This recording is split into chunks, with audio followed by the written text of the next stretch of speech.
Hi there, this is Lee McQueen, and I've been focusing quite a bit on the Green Party because so many exciting things are happening. Bernie Sanders' revolution is continuing on within the Green Party. The Party has stepped forward to run that revolution, take the baton and just run to the finish line, and then just beyond. And it's exciting. The Green Party is anti-Trans-Pacific Partnership. They're pro-worker, pro-union, pro-environment, pro-human.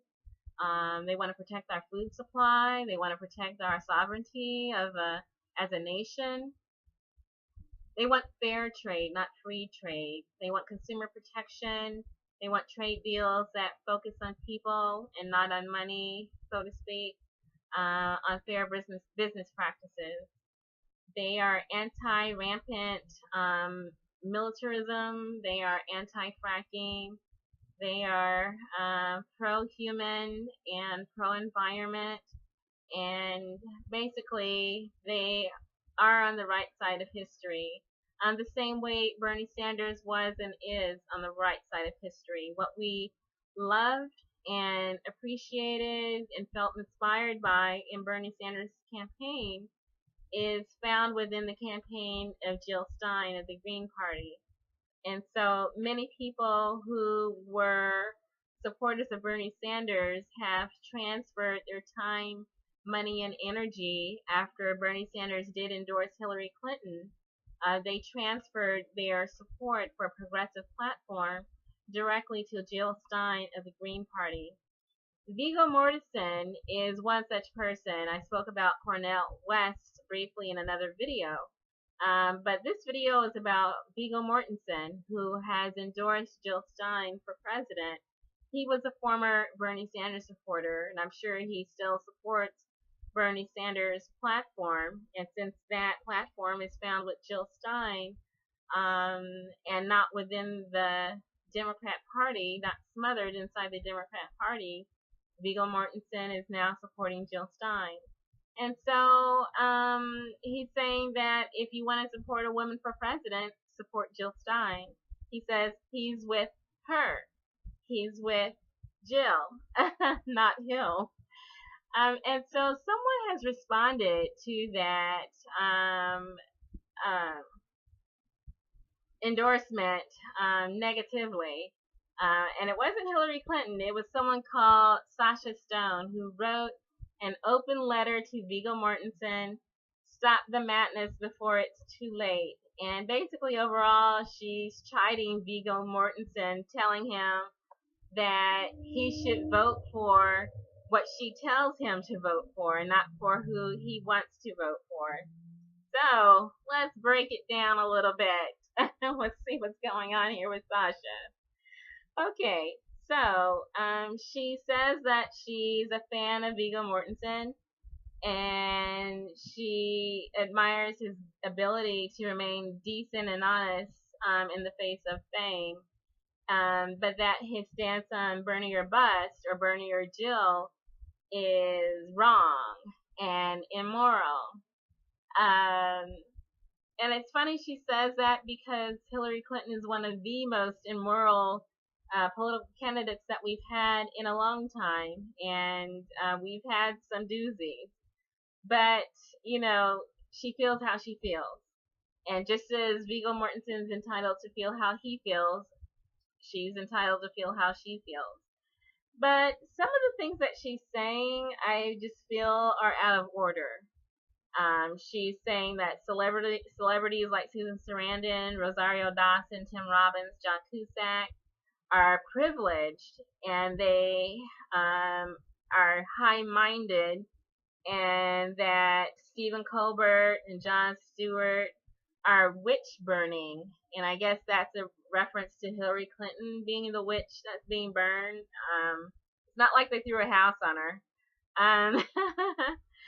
So, she's saying that Hillary Clinton stands for things like women's rights, education, families, poverty, things like that, and that they are more important than things like fracking and GMOs.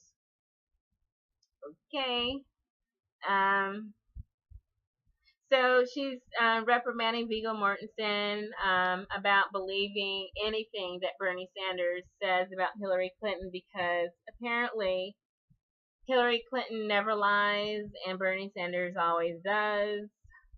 Apparently, even though it's a given for the most part in most polls of any polls done on favorabilities that Bernie Sanders is rated highly favorable and certainly more trustworthy than Hillary Clinton. As a matter of fact, Hillary Clinton's negatives are uh, pathologically low, and certainly her trustability rating is low. So I think it's gotten twisted up in her head a little bit. And I don't know if she's getting these talking points directly from the Hillary campaign. And if so, that explains quite a lot. It's almost like some kind of cognitive dissonance is going on here. But she's really doing a great deal to say things like, you, Vigo, you had the good fortune to be born as a good-looking white male with bright blue eyes. And I'm thinking, she must not have seen Vigo in Eastern Promises, because she wouldn't have stopped the description there. Yeah, he's easy on the eyes. But she goes on to talk about Witness and Lord of the Rings and how much money he made and how much money he has and how he's a bro and is ignoring the Nader effect. Just a whole lot of negative stuff being dumped down and blaming Nader for Bush and things like that. And I think it's a real shame that people are attacking like this. It's just more of the same that Bernie Sanders supporters have experienced from the Hillary Clinton campaign. And it's abuse. What this writer is doing is abusing, behaving abusively towards other people. And so, it's kind of like a typical Hillary Clinton tactic to abuse other people and then pretend to be the victim, actually take shots and punches at other people, and then wear the cloak of a victim. And so I do think the writer of this article is out of order. Basically, that's Viggo Mortensen's vote. And he has the right to free speech. He's a grown man. He has the right to vote how he wants to. If he wanted to vote for Gary Johnson or Donald Trump, that's his vote. It's not your vote for you to tell him how he should cast it. You're out of order. And I don't think he's telling, I don't think he told the writer of this article how she should vote.